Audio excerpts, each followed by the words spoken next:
nakikita ko na ang dahilan kung bakit naglagay silang private motor vehicle inspection. Kasi merong gustong kumita. Tuwing may bagong administrasyon, may bago nakapag-isip ng racket. It ain't gonna happen. Under my watch, I'm not gonna let it happen. Magpatay na tayo rito, hindi ako papayag. Nakita ko kagaguhan yan. Tapos yung mga maliit na sasakyan, ang pupuntihan niyo, mga motorsiklo, untirin yung mga boss. Yan, may pambayad yan. Kahit na tagayin niyo ng 2,000. For the sake of safety, why not? Wala masyadong papala. May matutuwa siguro konti. Yung mga boss, kasi nagkakarga yan ng mga pasahero at kumikita, yan. Yung mga itinayong PMBIC, hindi naman po kasi kakasya yung bus at saka trucks. Puro maliliit na sasakyan lang po ang kakasya. So nakakita na po ba tayo na pumasok doon yung bus, yung truck, na yun ang pinaka-importanting ma-inspect dahil malalaki ito. Na siyang may maraming karga na buhay, buhay na kaluluwa. Bakit hindi ito kasya doon sa tinayo nilang PMBIC? Dahil mas marami yung mga private vehicles. Yun ang pinuntirya nila dahil nga pagkakakitaan yung habol. Hindi naman talaga serbisyo at ma-inspect. Hindi po kasya kahit dyan sa may isabi nyo, hindi po kasya yung bus, hindi po kasya yung mga trucks natin. Kalukuhan po yung inspection na sinasabi nila. Dahil naglabas po ng memorandum circular ang LTFRB na kaming mga hindi nakapag-consolidate, Mr. Chair, hindi na kami bibiyahe, hindi na rin kami makakapagparehistro. Hindi, pinapabiyahe. Pero hindi nila kami binibigyan ng confirmation ng LTFRB at LTO, hindi kami nire-registered pagka wala pong confirmation galing sa LTFRB. Iniipit kami, pero kung tatanggalin mo itong 50,000, 50,000 na hindi nag-consolidate, Mr. Chair, wala nang masasakyan ng taong bayan. Ang Philippine Chamber of Commerce na ang lumapit sa amin na huwag kaming tumigil sa pagbiyahe. Suspended din natin muna yan, Mr. Balbuena. Am I right? Sa may LTFRB. Hindi po kami nire-rehistro, Mr. Chair. Hindi kami binibigyan ng confirmation. LTO? Mr. Chair, we cannot register if there's no confirmation. As Mr. Balbuena say, kung may confirmation from LTFRB, i-register po namin yun. Kasi, Mr. Chair, ang guidelines na inilabas ng LTFRB, hindi kami pwedeng bigyan ng confirmation kung hindi kami magko-consolidate. Yun po ang sinasabi nila. Pero pinapayagan mo ng consolidation? Pinapayagan kaming magbiyahe dahil sa kakulangan ng public transportation.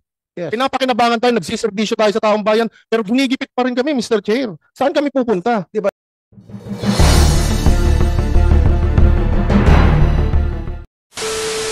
Hindi natin umpisahan muna sa mga lalaki, wag muna sa mga maliliit. Kasi like I said, bibihira tayo nakakarinig na aksidente sa maliliit na sasakyan. Kadalasan talaga sa mga malalaki. Dahil like I said, again, for the second time, itong mga may-ari ng mga kotse, iniingatan nila sa kanila dahil alam nila ang sakay dyan, sila at mga mahal nila sa buhay. At ginagamit nila yun para sa kanilang work. So they take good care of their cars. Tama po. Whereas itong mga bus lines, itong mga units ng mga bus, hindi na may maintain to kasi yung mga may-ari, naka-helicopter, naka-aeroplano pa yan, diba? May sarili pang yate yan, naka-BMW, they don't care. They don't care.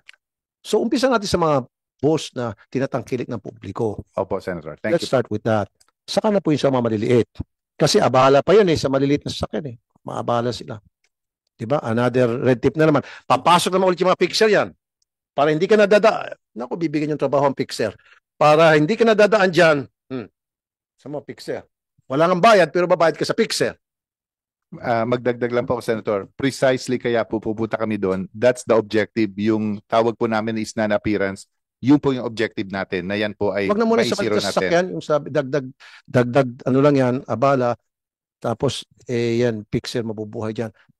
Sige, pagbigyan natin si Mr. Lim. Mr. Lim? Yes, maganda umaga po. Mr. Lim, kayo po ay taga? Ako po ay National Public Transport Coalition. Member din po namin yung mga bus at saka truck.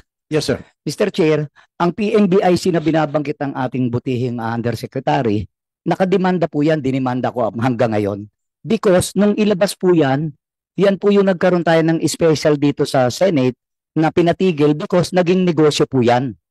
Ang nilalaban po namin, bakit yung mga motorsiklo ang inuuna? So kaya ko po pinailan ng case yan, nasa lupon po ngayon sa Davao del Norte, dahil tinamaan yan yung mga maliliit na sasakyan na hindi naman dapat dumadaan talaga sa PNBIC, Private Motor Vehicle Inspection Centers.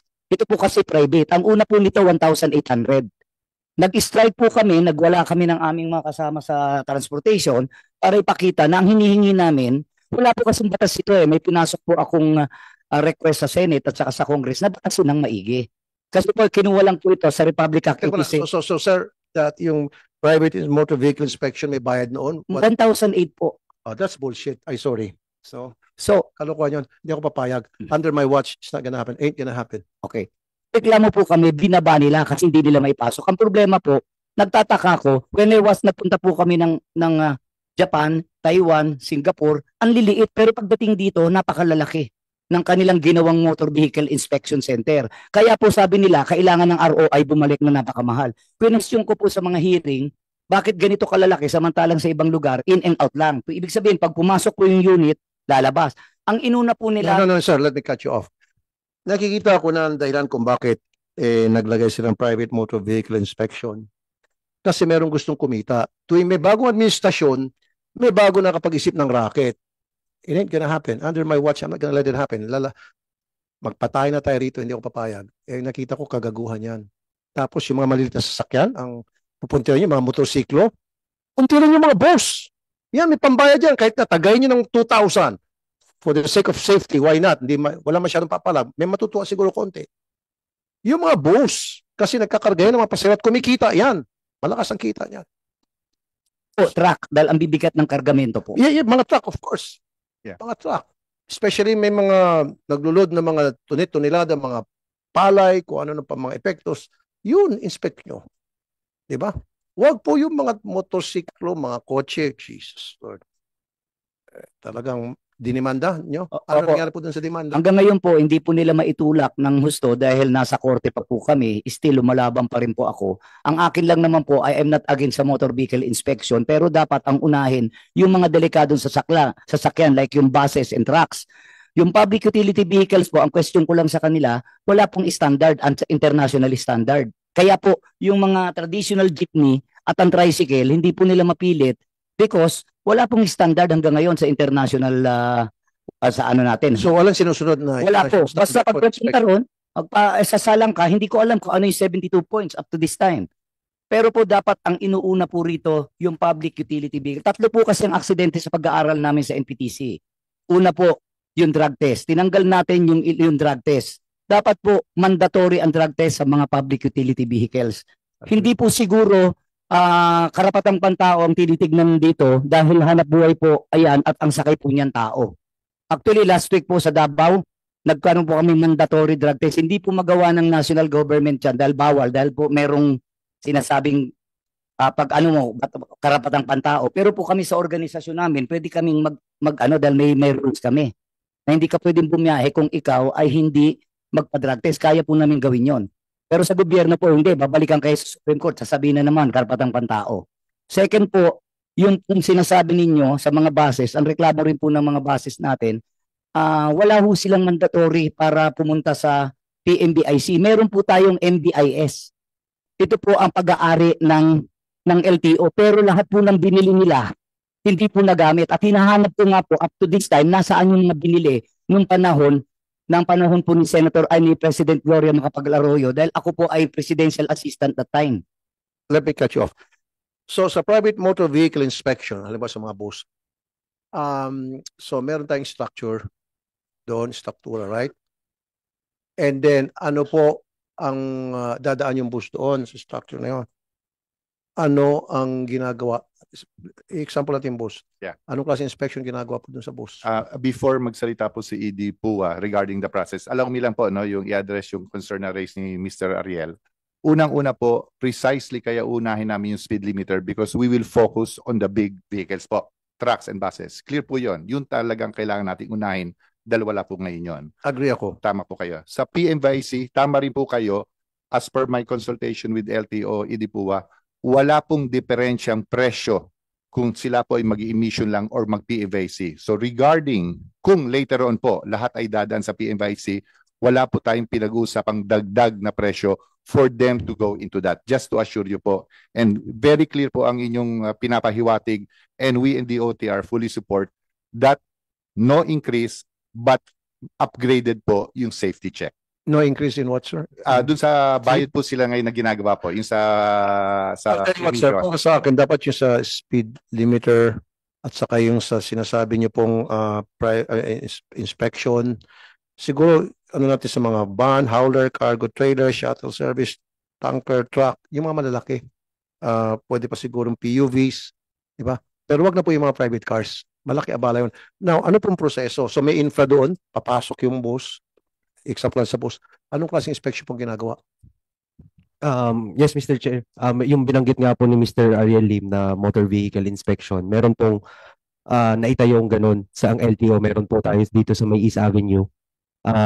Dumadaan po yung sasakyan doon, check po yung above carriage, undercarriage, tapos yung mga gulong din po na-check, may side slip test, may speedometer test, suspension test po, saka may sound level, headlight test. May mga test po na dadaanan yung sasakyan doon sa motor vehicle inspection na iyon.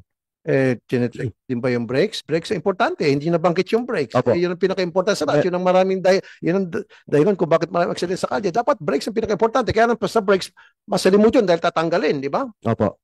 Mas ang doon, bubunuin. So, paano natin malaman na may mga nakasingit na fixture doon at bibigyan na lang yung fixture para i-go na lang yung brakes? Yung sa brake test po, Mr. Chair, Brake test, dapat titingnan physically. Kakalasin yung hubcap sa gulong at titingnan yung kung makapal pa ba o manipis na yung brake pads. yes, Mr. Chair. Kasama ba yun? As of now, wala pong capacity ganun, Mr. Walang Chair. capacity. Then useless yan. Kasi kanina pinag-usapan natin from the get-go, ang dahilan kung bakit maraming aksidente sa kalye ay dahil nawala ng brakes. And yet, yan yung wala. Useless. Base po, I'm not talking about the private Useless. emission, Useless. Mr. Chair. Here because we're talking about preventing accidents. Safety na, di ba? Passengers. So sabi niyo, meron tinatawag na motor vehicle inspection, pero bago mag-register, pero wala doon yung inspection ng brakes. If I may, Useless. Useless.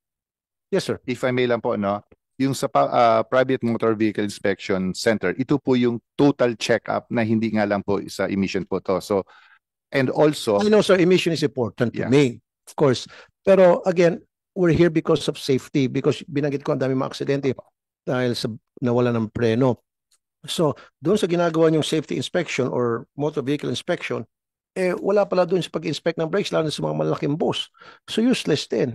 Ang inspect nila pala yung mga chassis, diba? Sabi niyo yung, ano pa ba yun, sa bubong. Gulong, of course, importante gulong kung putput o hindi. Pero ang importante sa akin yung brakes. just to clarify, no, precisely po, kaya po yung sa PMYC na pag-uusapan namin, because sila po, and ang commitment po natin dito, yung sinasabi niyo po about fixers, na hindi na po mangyayari yung papasa ka doon nang hindi ka pumunta. That's precisely what Secretary Bautista has advised us, na ang ayaw natin mangyari is yung tinatawag po na non-appearance. And that's precisely po what these groups are promising, na mas kaya po natin man-monitor yung pagre-register at pagpapacheck up yung sasakyan. That's why we are going into that direction. Instead of private motor vehicle inspection, why not public motor vehicle inspection? Public. Wag private. Abala lang yung sa private eh. At saka like I said, for the nth time, ito mga private vehicles, inaalagaan to ng mga may-ari nila kasi alam nila sila at mga mahal nila sa buhay ang nakasakay dyan. Kaya minimaintain nila ito. Itong sa public ang hindi maintain. Ito yung makikita natin mausok. Ito yung nadidisclash dahil wala ng brake. So, alisin nyo na po sa private motor vehicle inspection. Alisin na nyo po yan. Kasi dagdag pasakit lang yan sa mga may-ari ng sasakyan. And then dagdag hanap buhay sa mga fixer at kung sino-sino pa. So, ang gusto ko po sa public motor vehicle inspection at kasama po doon yung brakes. Chair. Yes, Mr. Chair. Mr. Balbuena. Good morning po, Mr. Chair. Mr. Balbuena is President ng Manibela. Yes, sir. Good morning po sa ating lahat. Yung mga itinayong PMBIC, hindi naman po kasi kakasya yung bus at saka trucks. Puro maliliit na sasakyan lang po ang kakasya. So nakakita na po ba tayo na pumasok doon yung bus, yung truck, na yun ang pinaka-importanting ma-inspect dahil malalaki ito. Na siyang may maraming karga na buhay, buhay na kaluluwa. Bakit hindi ito kasya doon sa tinayo nilang PMBIC? Dahil mas marami yung mga private vehicles. Yun ang pinuntirya nila dahil nga pagkakakitaan yung habol. Hindi naman talaga serbisyo at ma-inspect. Hindi po kasya kahit dyan sa may East Avenue, hindi po kasya yung bus, hindi po kasya yung mga trucks natin. Kalukuhan po yung inspection na sinasabi nila kahit brake, kahit chassis, hindi naman po ma-check doon sa PMBIC na itinayo nila. Ilang PMBIC din ang kasya, ang itinayo sa buong Pilipinas, more than 4 million o 5 million na nga po ang sasakyan natin. Kung 100 lang po yan, marami pong experiences tayo, Mr. Chair, na pipila kami doon sa PMBIC dahil isinara itong mga MBI, itong mga PETC Pumipila kami madaling araw pa lang. May cut-off din sila kung 80 lang isang araw, 100 lang isang araw. Babalik na naman kami kinabukasan. Kasi nga po, ilan lang ang pwedeng ma-inspect doon sa araw na yon. Isipin nyo, sa isang region, 3 lang o 4 lang po ang nakatayo. Ilang probinsya sa isang region? Dito pa lamang po, Mr. Chair, nakikita na natin yung kakulangan. May binuksan para may ilang kumita at may mga isinara na dapat na mag-inspect doon sa ating mga sasakyan. Salamat, Mr. Chair. Para sa akin po, DOTR, I think suspend nyo muna yan, yung private motor vehicle inspection. Suspend it muna, pag-aralan nyo po muna para bawas pasakit po sa mga private vehicle owners. And then, okay sa akin na ituloy yan later on, pero doon sa mga public vehicles. Dapat tulad ng sinabi ni Mr. Balbuena, yung infra niyan dapat mataas na magkasya yung mga bus, magkasya yung mga tanker. Huwag yung maliliit na pangkotse lamang. Bakit kotse lamang ang inyong pinunteriya? Bakit hindi yung pinunteriya yung mga bus? So, dapat umpisa pa lamang yung mga bus kasi yun ang kakarga ng sabi ng Mr. Balbuena, maraming kaluluwa. Buhay na kaluluwa. Yeah, yan yung programa pong nangyari before. That's why on our part po, we will make na sila po ay magiging capable na rin po kahit sa malalaki because precisely what you've said, yung nga po yung priority natin, yung malalaki. That's why eventually po, sila po should be and will be capable of checking big vehicles which are now being done sa LTO naman po. So for the meantime, I would recommend na isuspend po muna itong private motor vehicle inspection. Dagdag pasakit o dagdag bayad. So mag-concentrate muna tayo sa sa public. Sana, Mr. Chair, lahat nung sa jeepney, marami sa amin yung mga hindi na registered ang mga PUJs. Pero gusto namin bumiyahe at bumibiyahe kami. Nakikiusap din ang Chamber of Commerce dahil nga kung tatanggalin at hindi na irirehistro itong mga jeepney namin. Dahil naglabas po ng memorandum circular ang LTFRB na kaming mga hindi nakapag-consolidate, Mr. Chair, hindi na kami bibiyahe. Hindi na rin kami makakapagparehistro. Hindi, pinapabiyahe Pero ka hindi nila kami binibigyan ng confirmation ng LTFRB at LTO, hindi kami nire-registered pagka wala pong confirmation galing sa LTFRB. Iniipit kami pero kung tatanggalin mo itong 50,000, 50,000 na hindi nag-consolidate, Mr. Chair, wala nang masasakyan ng taong bayan. Ang Philippine Chamber of Commerce na ang lumapit sa amin na huwag kaming tumigil sa pagbiyahe. Suspended din natin muna yan, Mr. Balbuena. Am I right? Saan ba LTFRB? Hindi po kami nare-rehistro, Mr. Chair. Hindi kami binibigyan ng confirmation. LTO? Mr. Chair, we cannot register if there's no confirmation. As Mr. Balbuena say, kung may confirmation from LTFRB, i-register po namin yun. Kasi Mr. Chair, ang guidelines na inilabas ng LTFRB, hindi kami pwedeng bigyan ng confirmation kung hindi kami magko-consolidate. Yun po ang sinasabi nila. Pero pinapayagan din nila kami. Consolidation? Pinapayagan kaming magbiyahe dahil sa kakulangan ng public Yes. transportation.